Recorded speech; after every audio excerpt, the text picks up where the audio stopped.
তাহলে এখন বন্ধুরা চলুন আবার কাজে ফিরে যাই। মিস্টার মুফারেকে চিকত। আমার নিজের ভাষায় তিনি লঞ্চের আগেই একজন বিপ্লবী। তাহলে যদি একটু সাহায্য করো, চ্যাটে লিখে বলো তোমার কাছে মিস্টার মুফারেকে। আমি সত্যিই সেটা কৃতজ্ঞচিত্তে গ্রহণ করব, আর যারা তাকে চেনে না তারাও অবশ্যই সেটা পছন্দ করবে। তাহলে যদি পেছনে কোনো শব্দ শোনো, আমি একজন মা, আমার সন্তান আছে, আমার প্রতিবেশীও আছে, এটা ঘটতেই হবে। আমরা এটা তাদের জন্যই করছি, আমরা কিছুই করতে পারি না। তাহলে চলুন ধরে নিই ওরা এখানে নেই, ঠিক তো? তাহলে বন্ধুরা চলুন শুরু করি সেই মানুষটিকে নিয়ে, অ্যাশ মুফারে। অ্যাশকে জানো? তিনি একজন বৈশ্বিক চিন্তাবিদ, জানো, কিন্তু তার হৃদয়টা স্থানীয়। আমি জানি না এটা কোনো অর্থ দিচ্ছে কিনা। চল সবাই একসাথে এগিয়ে যাই, চল সবাই মিলে সত্যি ইন্টারঅ্যাক্টিভ হই। জানো, প্ল্যাটফর্ম, মুনাফা বা শিরোনাম আসার অনেক আগেই তার ছিল একটাই লক্ষ্য। অ্যাশ মুফারের মনে ছিল একটাই লক্ষ্য, সেটা হলো মানবতাকে উন্নীত করা, বুঝলে? এবং শুধু বক্তৃতা বা হ্যাশট্যাগে নয়, বরং বাস্তব ও স্পষ্ট উপায়, জানো, যেখানে বেশিরভাগ ব্যবসায়িক নেতা শুধু লাভের দিকেই নজর দেন। অ্যাশ নজর দিয়েছেন মূল ভিত্তির দিকে। আমি কিভাবে সাধারণ মানুষকে উন্নতি, মর্যাদা আর সুযোগের জায়গায় নিয়ে যেতে পারি। বন্ধুরা আবারও বলছি, এটাই ছিল সবসময় অনুপস্থিত। আর এ কারণেই তুমি আর আমরা কখনোই সেই প্ল্যাটফর্মে যেতে পারিনি যেখানে অন্যরা আছে। তুমি যদি কোনো পরিচিত নাম না হও, তোমার পকেট ভারী না হয়, তাহলে তোমাকে কখনোই সেখানে খুঁজে পাওয়া যাবে না। কিন্তু অ্যাশ বলেন, না, এখানে সবার জন্য জায়গা আছে। যেমন গান লেখক বলেন, এখানে কারো জন্য জায়গা আছে, তোমার মতো, আমার মতো, আমার গ্রামের খালার মতো। জানো, আমি এটা বলা কখনোই বন্ধ করব না, কারণ আমি সত্যি এটা বিশ্বাস করি, ঠিক তো? তাই অ্যাশ আবারও বলছি, তিনি একজন বিপ্লবী, শুধু এই কারণে নয় যে তিনি মানুষের বিরুদ্ধে লড়েন, বরং তিনি তাদের জন্য লড়েন। এটাই এখানে পার্থক্য। বেশিরভাগ বিপ্লবে মানুষ লড়াই করে, কিন্তু তিনি লড়ছেন তাদের বিরুদ্ধে যারা তোমাকে এবং আমাকে, বাড়ির ছোট মানুষটিকে, তোমার মতো, আমার মতো, এমনকি আমাদের থেকেও নিচের অবস্থানে থাকা মানুষকেও ক্ষতি করে। অ্যাশ এমন একজন নেতা যিনি নীরবে পরিবর্তন আনেন, জানো তো, কিন্তু তার প্রভাবটা বেশ জোরালো, বুঝলে? সারা পৃথিবী জুড়ে, যেমন আমরা সবাই জানি, শুধু এই মানুষটির দৃষ্টিভঙ্গির সঙ্গে যুক্ত থাকার মাধ্যমেই জীবন বদলাতে শুরু করেছে। ভাবো, কত কিছু বদলে গেছে। চলো দয়া করে যত বেশি সম্ভব অভিজ্ঞতার কথা মন্তব্যে শেয়ার করি, কারণ আমরা যখন এখানে এসে কথা বলি, এটা এমন কিছু নয় যেটা নিয়ে বাড়াবাড়ি করা যায়, কারণ এখানে বাড়াবাড়ি করার কিছুই নেই। আবারও বলি, অ্যাশ আমার মতো, রেডফার্ন, মার্টি, ক্রিস আর আমাদের বাকিদের কেউই আমাদের এটা করতে বলেনি, কিন্তু উত্তেজনাটা একদম সত্যি। আমরা শুধু চাই কাউকে বলতে, যেন সে আরেকজনকে বলে, যেন সবাই জানে এমন একটা সুযোগ আছে। এজন্যই এসব প্ল্যাটফর্মও দেখা দরকার, কারণ যেই মুহূর্তে আমরা বাজারে আসব, আপনি যদি সেটা মিস করেন, তাহলে সেটা আপনার নিজের সিদ্ধান্ত। তাই বন্ধুরা, সারা পৃথিবী জুড়ে শুধু মিস্টার মুফারের স্বপ্নের সঙ্গে যুক্ত থাকার মাধ্যমেই মানুষের জীবন বদলাতে শুরু করেছে, তাই তো? আমরা দেখেছি টেক প্রতিষ্ঠাতারা খ্যাতির পেছনে ছুটে, কিন্তু অ্যাশ কি করেন? তিনি ঈশ্বরের উদ্দেশ্যকে অনুসরণ করেন, জানেন তো? কারণ তিনি নিজেই বলেন, আমি এটা করি ঈশ্বরের কৃপায়, ঈশ্বরের শক্তিতে, ঈশ্বরের জ্ঞান দিয়ে, আর এসব কিছুই। বুঝলেন তো? তাই তিনি এমন এক পৃথিবীর কল্পনা করেন যেখানে প্রযুক্তি শুধু ক্ষমতাবানদের জন্য নয়, বরং প্রতিদিনের স্বপ্নবাজ মানুষের জন্য স্বাধীনতার হাতিয়ার হয়ে ওঠে। কতবার আপনি স্বপ্ন দেখেছেন, ইস যদি পারতাম, ইস যদি পারতাম, ইস যদি পারতাম, ইস যদি পারতাম, কিন্তু আমরা কখনোই সেখানে পৌঁছাতে পারিনি, জানেন তো? অনেকেই শুধু শুরু করার স্বপ্ন দেখেছেন, কিন্তু সেটা কখনোই বাস্তব হয়নি। অনেকে সাহস করে উঠে দাঁড়িয়েছেন, কিছু করার চেষ্টা করেছেন, কিন্তু সেটা মাটিতে পড়ার আগেই ব্যর্থ হয়েছে, বুঝলেন তো? তবে আশ বলছেন, শোনো, শান্ত থাকো, আমার জন্য অপেক্ষা করো, এই জায়গাটা দেখো। আমি এমন একটা লাইন চালু করতে যাচ্ছি যা এতটাই নিরাপদ, এতটাই ভালো, এতটাই উজ্জ্বল আর বিস্তৃত হবে যে আমি যদি চাও তাহলে তোমার প্রতিটি মৌলিক চাহিদা পূরণ করতে পারবো। ঠিক আছে, তাহলে ভাবুন তো, এমন একটা পৃথিবী কল্পনা করুন যেখানে প্রতিটি ব্যবসা জিজ্ঞেস করে আজ আমরা কাকে সাহায্য করেছি। বুঝলেন তো, আজ আমরা কত টাকা আয় করলাম, এর বদলে আজ আমরা কাকে সাহায্য করলাম। এইটাই হওয়া উচিত মূল মন্ত্র। এটাই সেই পৃথিবী যেটা আশ গড়ে তুলছেন। আমরা ইতিমধ্যেই জানি তিনি হায়দ্রাবাদে যা করেছেন, তার কর্মচারীদের জন্য যা করেছেন, সেখান থেকেই আপনি জানেন তিনি যে ফোনগুলো দিয়েছেন, গাড়িগুলো, সবকিছু, মানবিক উদ্যোগগুলো, যখন বাইরে দুর্যোগ নেমে এসেছিল তখন তিনি যা করেছেন, এসবই তার প্রমাণ।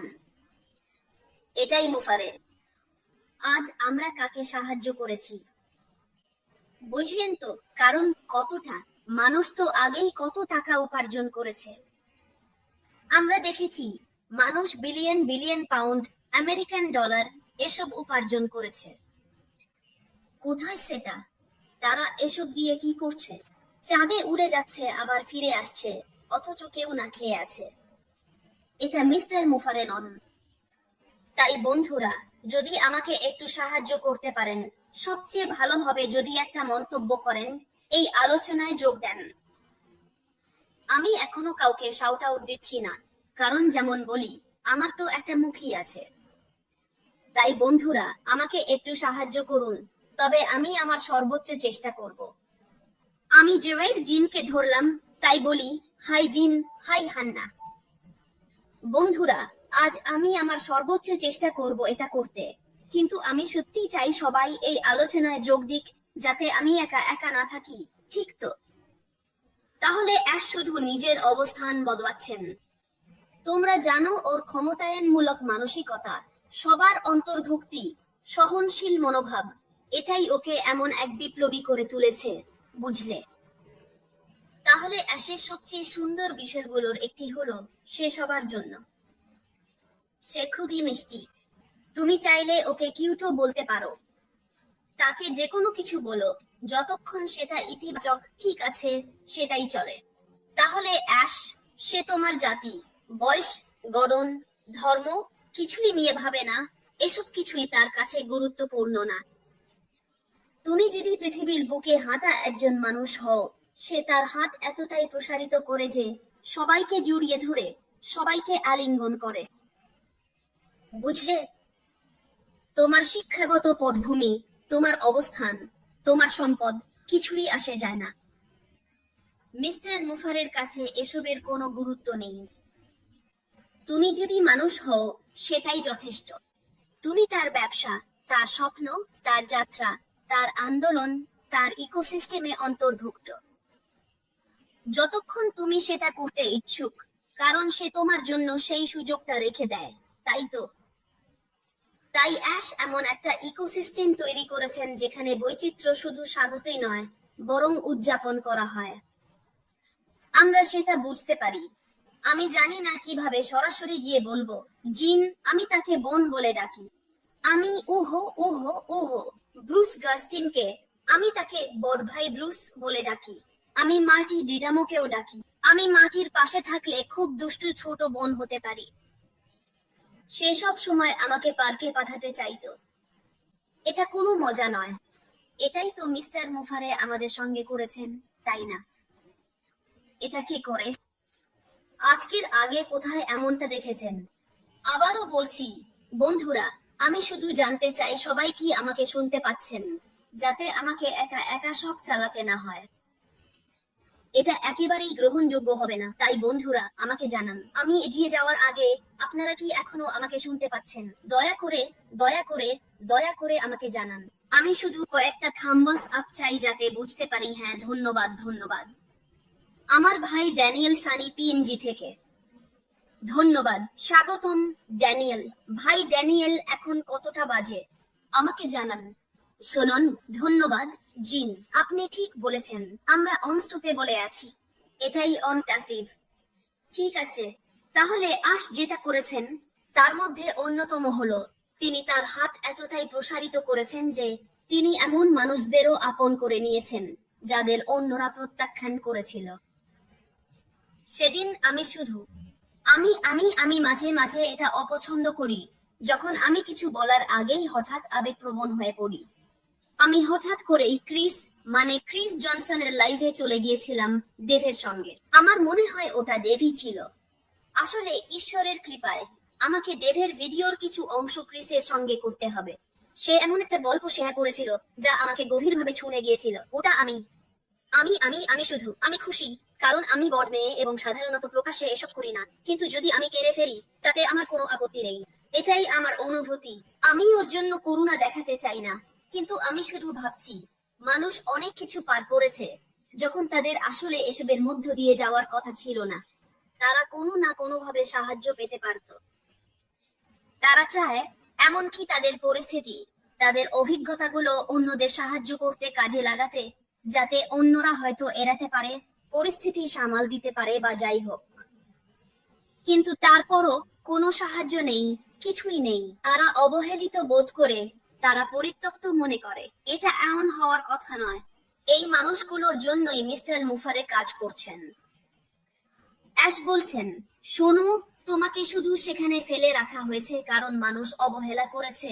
মানুষ অসতর্ক ছিল, কারণ উপরে থেকে নিচ পর্যন্ত, এমনকি তারও নিচে, সবার জন্য যথেষ্ট আছে, ঠিক তো? তাই এটা সত্যি দারুণ একটা বিষয়। এটার সৌন্দর্য হলো এটা ব্যবসা, কমিউনিটি, মানুষ, যে কোনো কিছুর জন্যই উপযোগী যতক্ষণ তুমি আগ্রহী থাকো। তাই বন্ধুরা, আমি তোমাদের একটা কথা বলি, এটাই আসল শক্তি। এটাই হচ্ছে ভালোবাসার বাস্তব প্রকাশ, বুঝলে?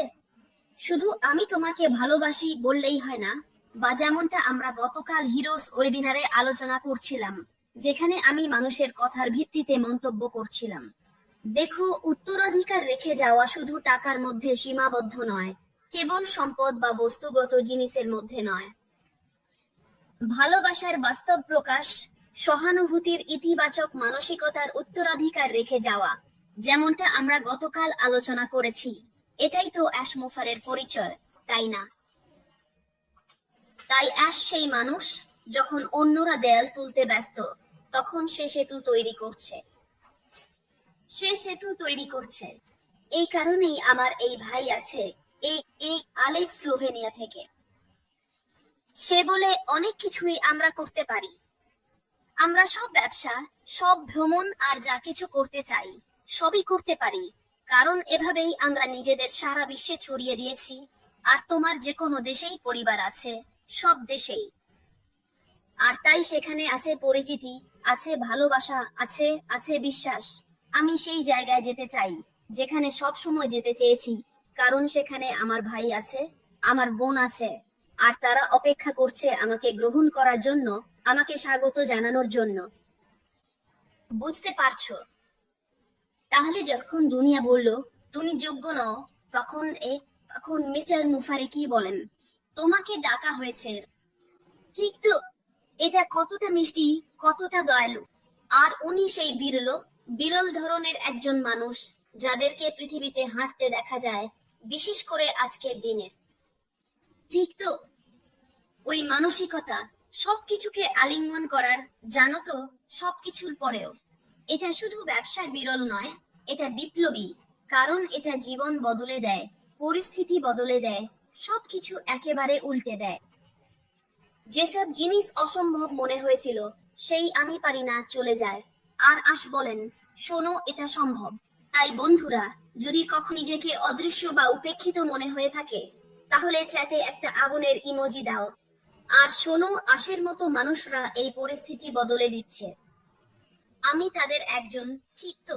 তোমরা তাদের চেনো। কখনো কখনো আমি কিছু করি আর মানুষ বলে তুমি ভালো করেছো, তখন আমি নিজেই সন্দেহ করি, কারণ আমি কখনোই অভ্যস্ত ছিলাম না কেউ বলবে আমি ভালো করছি। কিন্তু তারপর আজ তোমাকে এমন একটা প্ল্যাটফর্ম দেয় যেখানে তুমি যা করতে চাও সেটা করতে পারো, হয়তো একটু ভয়ে ভয়ে, কারণ আমি খুব চাই এই তথ্যটা বাড়িতে আর চারপাশে পৌঁছে দিতে। মানুষ তোমাকে প্রশংসা করে এবং উৎসাহ দেয়, এমনকি তুমি ভালো না করলেও তুমি চেষ্টা চালিয়ে যাও, কারণ তারা সত্যিই তোমাকে উৎসাহ দেয়। আর সেটা ধীরে ধীরে বেড়ে ওঠে তুমি বুঝে ওঠার আগেই। তুমি এমন এক জায়গায় পৌঁছাও যেখানে তুমি অনুভব করতে শুরু করো সত্যি আমারও একটা মূল্য আছে, শুধু এই কারণে যে মানুষ আমাকে যেমন আছি তেমনই ভালোবাসে। সেটাই তো অনেক বড় ব্যাপার, তাই না? এটা আমার জীবনে মূল্য যোগ করছে এবং আমাকে জীবনের একটা মান দিচ্ছে। শোনো, এটা এত এত দারুণ এবং আমি এত এত এত শোনো, এই সুযোগটা কতটা রোমাঞ্চকর, তাই না? দেখো, আমি আর কি বলো বুঝতে পারছি না, কারণ ঠিক এমনটাই অনুভব হচ্ছে, তাই না? তাহলে চলো এই ভালোবাসা ভাগাভাগি করে যাই এবং আমরা যা করছি তাই করে যেতে থাকি, কেমন? তাহলে মি ফো মুফারেহের অন্যতম বড়গুণ মানে বৈশিষ্ট্য হলো তার সামনে এগিয়ে চলার মনোযোগ, মানে ভবিষ্যতের দিকে চোখ রাখা। এটাই অ্যাশের পরিচয়। তার ব্যাপারে আমি সত্যি যেটা সবচেয়ে বেশি প্রশংসা করি সেটা হলো সে কখনোই বিভ্রান্ত হয় না। আমরা জানি কি, তোমার একটা ধারণা আছে 2007 সালের 18 তারিখ থেকে এই মুহূর্তে আমি যেখানে বসে আছি, তুমি এই যাত্রার যেখানেই যুক্ত হও না কেন, তোমার একটা ধারণা আছে অ্যাশ কি কি পার করেছে, কিন্তু তার মুখে শুধু কয়েকটা কথা, করো না হলে মরো। আর সে করছে, সে সত্যিই করছে। সে এতটাই ব্যস্ত যে শোনো, কখনো কখনো এমনকি এখনো সে চুপচাপ থাকে। সে কিছুক্ষণ ধরে চুপচাপ আছে, কিন্তু তার এই নীরবতা আমার কানে এত জোরে বাজে। তবু আমি ভাবি এই মানুষটা শুধু খুব ব্যস্ত, সে হয়তো কোনো ফোন কল ধরছে, হয়তো কোনো মিটিং এ আছে, হয়তো এটা করছে। আর আমি নিশ্চিন্তে ঘুমোচ্ছি, কারণ জানি আমার ভবিষ্যৎ নিশ্চিত। আমি গড়ে তুলব এবং রেখে যাব একটি উত্তরাধিকার। আর প্রতিদিন আমি যে বিষয়গুলোর জন্য প্রার্থনা করি, যেটা আল্লাহ নিশ্চয়ই কবুল করবেন, তার মধ্যে একটা হলো আমার সন্তানরা, উদাহরণস্বরূপ, কখনো স্কুল ফির জন্য ঋণ নেবে না। তারা শিক্ষিত হবে এবং ঋণমুক্ত জীবন শুরু করবে। কত সুন্দর একটা বিষয়!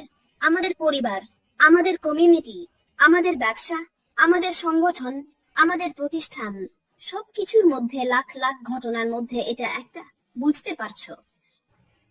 তাহলে যখন অন্যরা দ্রুত টাকা কামানোর পেছনে ছুটছে, তখন আশ কি করে?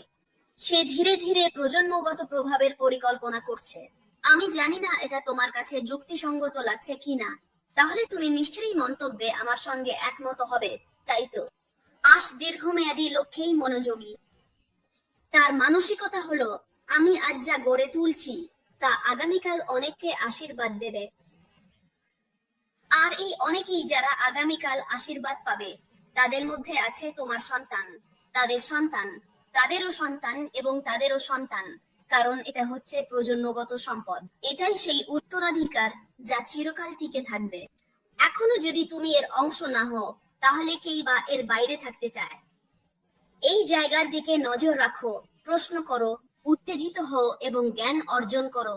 জেনে রাখো, এটা এমন কিছু যার অংশ না হয়ে থাকা সম্ভব নয়, তাই তো?